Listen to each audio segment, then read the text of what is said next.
Okay, so where we left off was evidence that the ancient Greeks and Romans knew about how to make a lentil-shaped piece of glass and use that lentil-shaped piece of glass in order to focus light at different places.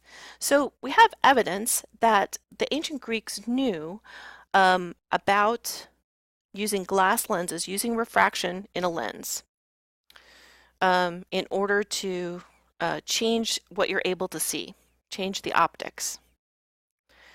Okay, let's talk a little bit more about the lentil shape and the lenses. And in this, we're going to talk about where we're going to get is how we can use a tiny hole to get a much more clear picture. So a lens can actually help us focus. An empty lens with no glass in it can actually help us focus some light. So here we have a picture of this is your eye muscle above and below. I didn't do this drawing. There's a video linked to in your on your Haiku page that will I think it's Minute Physics that walks you through this. So here's something in the world of flame, and it's going through our lens, and it's bending according to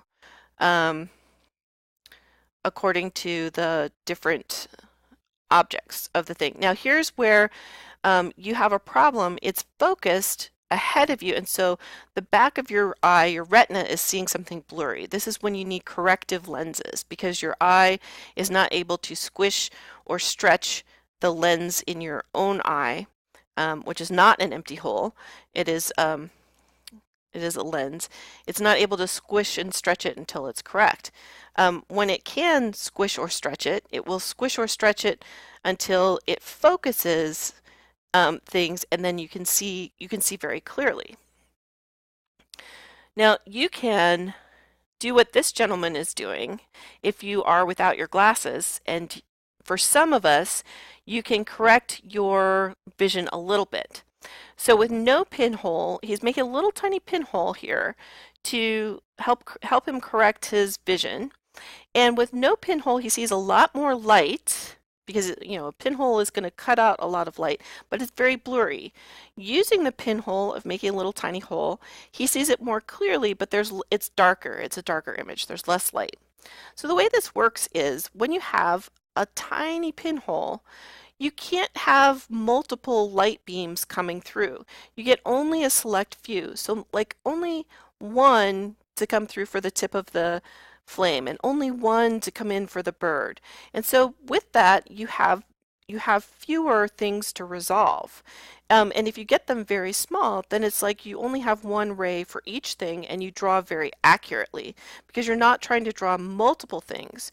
You don't have to have multiple things come together. Here you have multiple rays coming together to a point to be focused.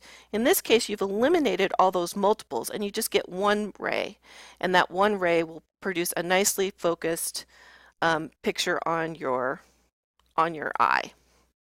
So it's kind of a cool thing, a lens without, and doing this, it works better if you're someone who can't see, because it's pretty amazing to make a little hole and make a lens out of a hole that doesn't have any glass in it, and it works really well. All right, so this brings us, now we're going to go step forward. That is 1,000 years before Galileo. All the stuff I was talking to you about, we're going to do a 1,000-year jump. And there's a lot that I wonder about with this 1,000-year jump, because we really don't have astronomers telling us what they saw through their telescopes before Galileo and people of his era. And that's really confusing for me because we do have all this information about the corrective lenses. We also know that people were looking up at the sky, but we don't have information about a telescope. I don't believe that it's because nobody took a telescope or figured out a telescope and looked up at the sky. We just don't have those records. Maybe we'll discover them in your lifetime. But in any case, when we come to Galileo's time, and this is for both classes, Galileo is fighting against the Aristotelians. Now, The Aristotelian professors have decided that every scientific observation that Aristotle ever made in life is 100% correct. We know that's not true. Um, we know that he thought that snot was brain material leaving your body. We know all sorts of things that he thought were true weren't. And the Aristotelian professors said that the moon might look blotchy, but its surface is perfectly smooth because everything in the heavens is made of the fifth element. And the fifth element, the quintessential element, the celestial element was the ether, and everything made of the ether would be Plato's perfect form, and so the moon had to be a perfectly smooth sphere. We get to Galileo's time, and he gets himself the hot new scientific tool of the day. This is a picture either of the actual telescope or a replica of his telescope. And he starts out with a telescope that is the best he can get from lens makers in the Netherlands. And that is why his famous dropping two balls experiment, which if you're in Aristotle, we will do that experiment as part of our Newton class, where he drops the two balls, apparently happened at the old church in Delft, the Netherlands, where he was meeting with the person who was giving him the telescope. Now, if somebody gives you a highly sensitive piece of scientific equipment that's one of a kind, very, very expensive, you probably don't want to do what Galileo did, unless you're a Galileo. Maybe you will, because some of you are Galileos. He takes it home and takes it apart to see how it works. And if you do the homework with the Jello optics, you will be recreating with him what he did when he looked through. Now, he didn't have a laser. He looked through his lenses and he figured out what the lenses were doing, and he's able to reassemble his telescope so that it is many times more powerful than the one he was given, which was the most powerful of its time. When he does so, he does something radical, which is he looks through it, which, as we will find when Aristotle, when you come to the Newton class, Galileo really struggled because the Aristotelian professors refused to even look through his telescope if it meant that Aristotle might be wrong.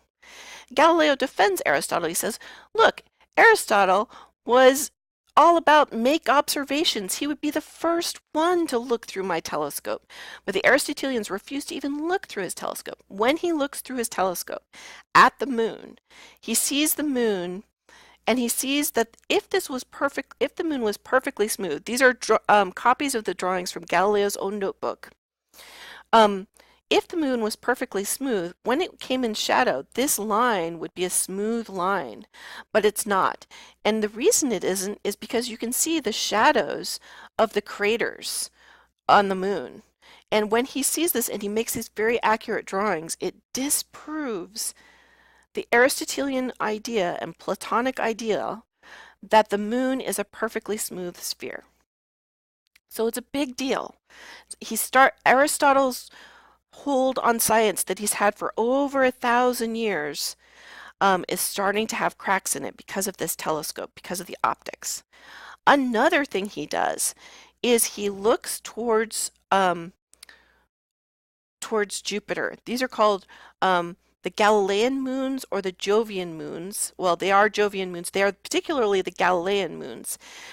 He observes these bright spots next to Jupiter, and he sees them in this arrangement, and then he sees them in this arrangement, and then he sees them in this arrangement, where one of them is now gone. Where could it be?